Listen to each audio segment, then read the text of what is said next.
Have you ever wondered how our body stays protected, absorbs nutrients, and secretes useful substances? The answer lies in one of the most important tissues of our body, epithelial tissue. In today's video, we'll begin Chapter 7, Structural Organization in Animals, and understand epithelial tissue in the easiest way with diagrams and real-life examples. Let's begin. Our body is made up of millions of tiny cells. Cells with similar structure and function come together to form a tissue. Different tissues combine to form organs.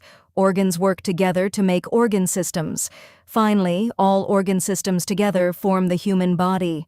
In animals, there are 4 basic types of tissues: epithelial tissue, connective tissue, muscular tissue, neural tissue. Today, we'll focus on the first one, epithelial tissue. The word epithelium means covering.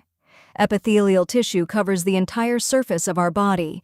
It also lines internal organs like the stomach, intestine, lungs, kidneys, and blood vessels.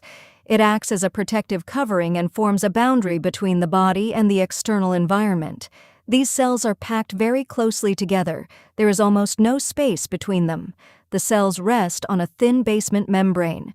Since there are no blood vessels inside epithelial tissue, nutrients reach the cells through diffusion. Epithelial tissue performs several important functions. First, it protects underlying tissues from injury, bacteria, and dehydration. Second, it absorbs nutrients, especially in the small intestine. Third, it secretes substances like mucus, enzymes, sweat, and hormones. Fourth, it removes waste products through excretion.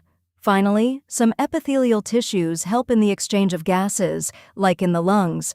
Because of these different functions, epithelial tissue is found almost everywhere in our body. Simple epithelium consists of only one layer of cells. Since it is very thin, it is mainly involved in absorption, secretion, filtration, and diffusion.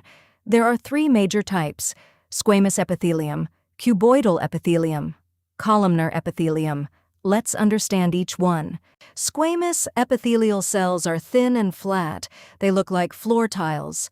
Because they are very thin, substances can easily pass through them.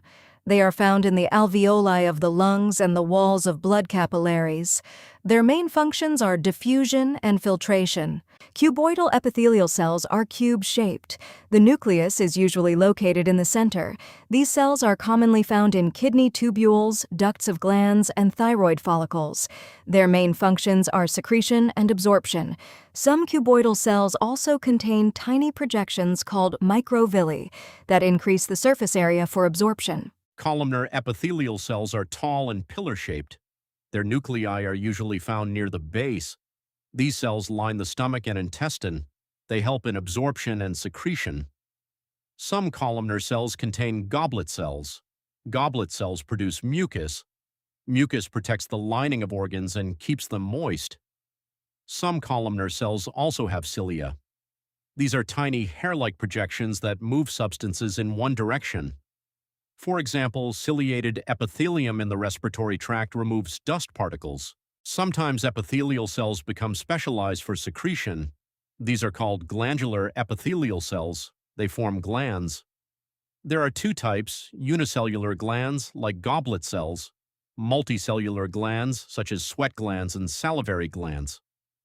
Based on where they release their secretions, glands are divided into exocrine glands, which release secretions through ducts, endocrine glands, which release hormones directly into the blood. Epithelial cells remain tightly connected by special structures called cell junctions. Tight junctions prevent leakage between cells. Adhering junctions hold cells together. Gap junctions allow small molecules and ions to pass between neighboring cells. These junctions help tissues function as a single unit.